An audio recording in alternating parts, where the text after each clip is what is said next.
Welcome back everybody, and today we're going to do another beginner's guide, and that is for supports and how to use them. Some people I've seen are kind of undermining supports, going for like attackers and all that, and while that is not a bad way to play, there's really no bad way to play. I do believe that supports are probably the strongest units in the game at the moment, just because of how versatile and easy they are to use. And today we're going to go over them. So if you don't know, a support unit is a yellow right here. Here's an example, the Freedom Gundam, a support unit. Here's the synopsis of it. Supports a unit with relatively high energy and mobility. When added to the formation, support attacks and counter supports can be performed. And if you don't know what that is, it's basically when a unit attacks, let's say, I don't know, the Salzabi attacks an enemy and the Freedom is in the range close to the ally Salzabi, or any ally, it will use a support attack of any of these, which is already good because it's basically an extra attack followed up by the other unit's attack. And while you do have limited amount that you can do per turn, it resets after every turn. Every pilot has one counter attack. URs have two, because they're URs, they're meant to be better than the average. You don't have to use a UR, any other pilot will do just fine as long as they have a counter support. But URs are going to just have an extra one, just the way it is. You can level up any character, don't get it wrong, but URs will just make your life a little bit easier. And like I said, support counters can basically only be used twice or once per turn. Even if you're like counter attacking too, it still counts. It resets every turn, so keep that in mind. It's not just once per mission. When another of your units attacks, they will be able to perform an additional attack, require enemies to be within the firing range of the characters that are able to support attack. That's why you want to use support units that have really good range, like well, not really the Freedom. That's 1 to 4. You want to use like Ariel, which has 1 to 5 range. And this is what makes Soletta really busted, is that she has a ability that can increase her range by 1, so it's technically 6. And that's a really good sniper ability, really good support for your team. So that is a support unit. They are there to protect the team and do damage. They are really useful. They also have debuffs that they can throw at the enemy. Let's just click on the GN arms, I guess. Let's read its effects. Inflict damage taken from beam weapons up to 15% on the enemy. Usually every support unit has a way to debuff enemies. URs have higher, like Ariel and the Freedom. They have 25%. This one is 25% defense down on the enemy. I don't know why it's showing the full version, but when you start it off, it's 25%. Same with the Freedom. It actually has beam defense, which can be stacked onto the 25% defense down. This counts as its own thing, so you can really nerf the enemy when you do that. So yeah, that's why supporters are really good. Not everyone's gonna have URs and all that, so make sure to read what your favorite unit does. Like, let's say Wing Zero, popular unit of course. Read its effects. See what the Twin Buster Rifle does. Inflict damage taken from beam weapons up to 20%. I think that's the full version, but yeah. Same with the Buster Rifle. They all have nerfs. Supporter units are there to, nerf the enemy. So yeah, you really want to put a supporter on a support unit. You can, if you really want, put like an attacker, but that's not really optimal if you really want to put attacker, because you're missing out on the on the chance, the support chance. You're basically just doing it for the stats, and even then that's not really worth it. Just for the little extra attack, you want that extra chance, support counter to attack the enemies and support your allies. So we'll go into a mission and I will show you how supports work and what you can do with them. So here we are in our team build. I just put any support unit that I had at the moment. It really doesn't matter. Don't like copy this and all that. They just need to be a support and a support pilot. And I will show you how I did put an attacker right here just to show how much damage, potential damage we can do.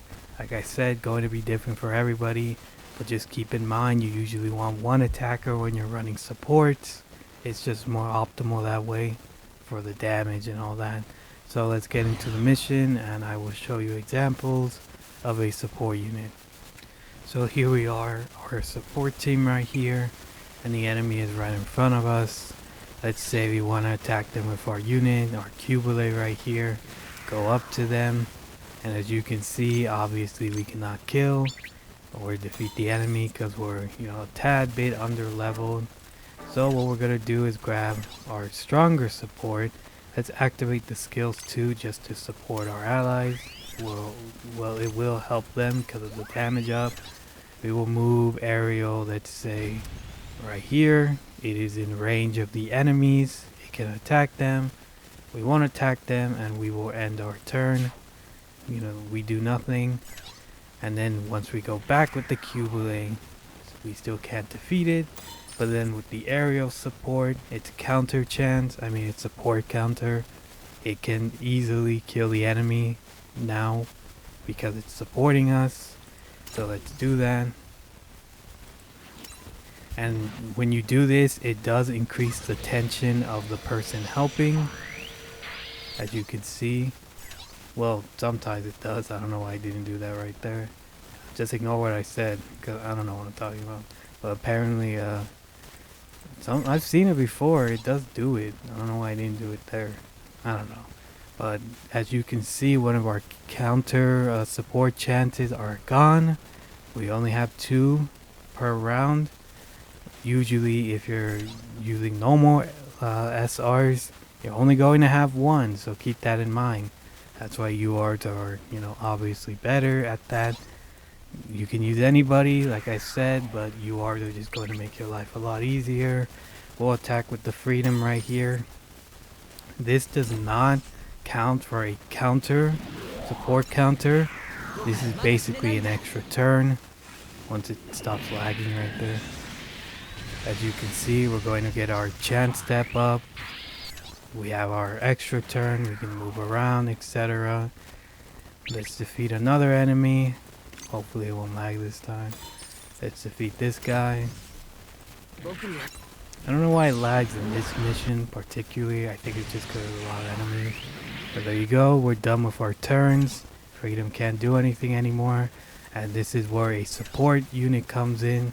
Let's say we charge in with another unit we cannot kill until we do this. The freedom is still available for a support chance because if it is near the enemy's range and the person attacking is near it, it can use its support counter and help you defeat the enemy.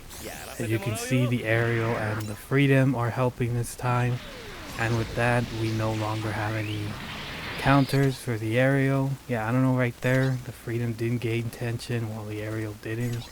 Well, it did now, but earlier it didn't. But either way, as you can see now, the aerial is now out of support chances. So when we attack this guy, the aerial Soletta is no longer there because we have used all of our support chances. So that's how it works. I'll show you the counter versions too. Basically, it works the same vice versa. When an enemy is attacking you, let's just put them right here. We'll end our turn. Actually, do we want to end our turn? I feel like the support unit right here is going to die if we do that. So I'll cut real quick just in case he does die. So here we are at it again. We'll end our turn. I was just making sure the support unit wouldn't die, otherwise the match ends. And as you can see, Selecta doesn't need it, but if we really needed it, let's say we were a weaker unit, we could select support. We could select another support. Look at the damage, it increases if you really need to. And look at that. While it's their turn attacking us, we can attack them with even higher damage if we felt like it. And if you really wanted to be on the safe side, you can make the person getting attacked defend. And while it's taking a lot less damage, the enemy is still getting hit because our support units are attacking them. So let's just play that out. And as you can see, our counter support units are destroying the enemy. And when they attack us again, we won't be able to counter back because all of our chances are gone. Just see the support fighting. It also works for CPU support units too, so keep that in mind. Let's just defend real quick. I don't want to kill this guy yet. Let's just destroy the enemies real quick to get them out of the way. But yeah, keep that in mind. Support units also help the CPU, so if you're having trouble keeping them alive, you can put some support units near them and they will help them out if they really need it. Alright, let's just get the grunts out of the way. And we will... Oh, I might cut here just because it is taking a while. Give it a sec, we're almost done. But yeah, as you can see, we no longer have any chances. And now that the turn is restored, we now have our chances back to fully counter the enemy. Let's just put them all. As you can see, we can attack. We'll choose not to. But when you do attack, the counter supports are still active. Keep that in mind. So basically, you have a free turn. And if you defeat enemy, you get an enemy you defeat. You get your chance step. And then you will end your turn, but you still have your extra counter supports. So keep that in mind. Just because your turn's ending doesn't mean that they're out. Your units can still attack. They're not done yet. So basically it's like an extra turn. Not as like useful as a extra chance step. But it's still it's basically almost the same thing as having an extra chance step. It's just that you can't control your units. So there's that. Let's just defeat these enemies real quick. I'll cut right here and then I'll show you the meme example if you really wanted to. So as you can see, there's one enemy left. I just moved these two right here. We could have attacked the enemy if we wanted to, but it would probably kill it. So just as a little meme build, you can do this for whatever reason. It's pretty much like I said, meme build. It's overkill. Also, it's not really optimal either, but it's an option if you really wanted to. Let's just put all of our allies right here. There you go. So theoretically, let's say if you start out the mission, you can just wait for the enemies to attack you, put a tank out front, and let your support go ham. Look how many supports we have right here. And with the Exia, let's just go full throttle, attack up. As you can see, that's a lot of damage. But look how many supporters are near us, and they didn't even attack either. You can only use free or per, attack though, so keep that in mind. Let's put the Freedom, let's put the Aerial, let's put the Lucian. As you can see, look how much damage we're stacking up. Like I said, you can only do free per support attack. It is more just to show you that you have options. There is like no limit to how many supporters can be near you, so if I didn't want to use a Xi'an, I can just opt out and then say, hey, let's use this guy instead, and there you go. But yeah, you can only use free per attack, remember that. You can see it just got him out right there. But yeah, that is how you can fully optimize your support. Like I said, this is more of a meme build. Well, meme right here. Usually I think free supporters are the way to go, and 2 attackers. You could run a tank in there if you really wanted to, but tanks feel a little bit or at the moment on release. So yeah, but you could definitely run it.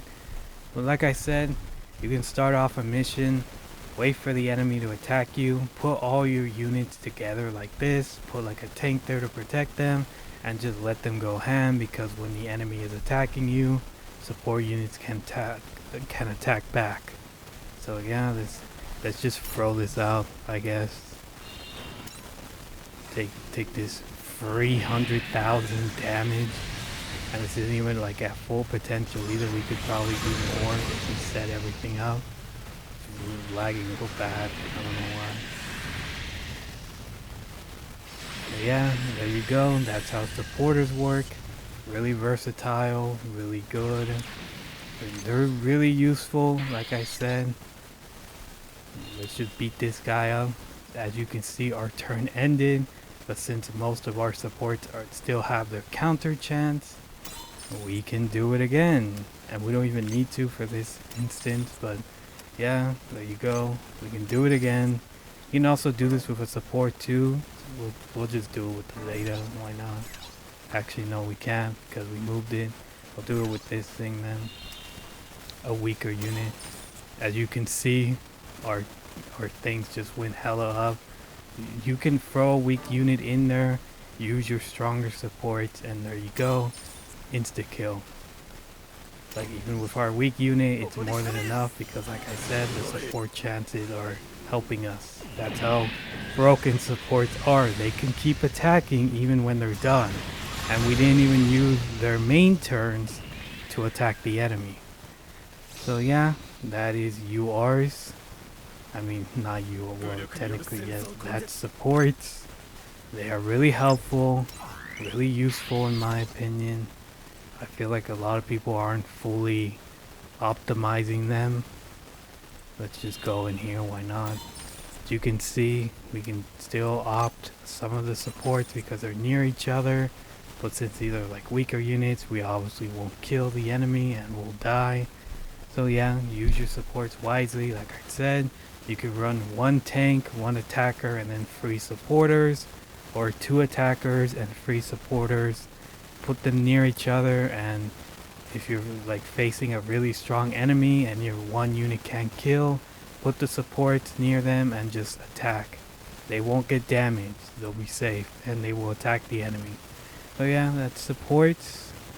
I think I've covered mostly everything about them. Really useful again, like I said. Next we'll be doing attackers, so keep an eye out for that. But anyway, that's about it guys. Take care.